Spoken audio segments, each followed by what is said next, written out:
तॾहिं 1947 में पाकिस्तान आज़ादु थियो, त असांखे सिर्फ़ु माना रहण जे लाइ जॻह ॾिनी वई ऐं हिकु त असांखे माना आज़ादी उहा न आहे।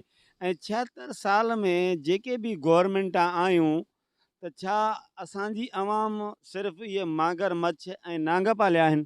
बिल्कुलु साईं, दुरुस्त था चओ, असां मांगर मच्छ नांग ई पालिया आहिनि। दुनिया में ॿ जानवर आहिनि जेके पंहिंजा ॿचा खाईंदा आहिनि, हिकिड़ो नांग ॿचा खाईंदो आहे, ॿियो मांगर मच्छ खाईंदो आहे। हीअ असांजा मांगर मच्छ आहिनि जेका असांजे बचनि खे अगवा करे असांजा ॿचा खाईंदा आहिनि।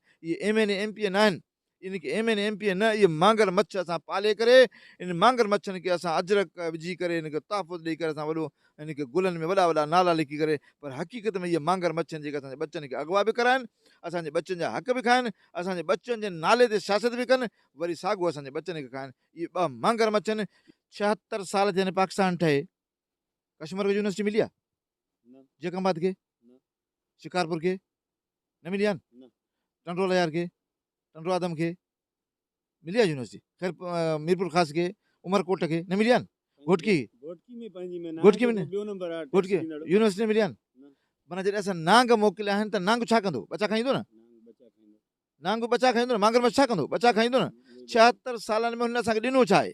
पहिरीं इहो त असांजो सुवालु आहे त 76 सालनि खां वठी इन्हनि 72 ख़ानदान आहिनि न सिंध में, 72 ख़ानदाननि खे पाण वोट कंदा थियूं, कॾहिं मखदूमनि खे, कॾहिं मारनि खे, कॾहिं दारिजनि खे, कॾहिं ॾहरनि खे, कॾहिं कंहिंखे, कॾहिं इहे 72 माना ख़ानदान आहिनि सिंध जे मथां, सदाईं उनखे पाण वोट कंदा था थियूं। शाहनि खे वधि में वधि, वॾे में वॾी असां जेको आहे जेके अहल बैत आल रसूल सैयद आहिनि, सभिनि खां घणो वोट असां सैयद MPA MNA थिया आहिनि इन इलेक्शन में, असां उन्हनि खे उन छा कयो आहे असांखे? उन असांजा बचा खाधा आहिनि। फातिमा फुल केरु आहे? मुलाज़िम आहे, हुनजे घर में नौकिरियाणी आहे। गुरमानी केरु आहे वीचारी न्याणी? उनजे बचा, इहे बचनि खाइण वारा असां पाले मोकिलियूं था।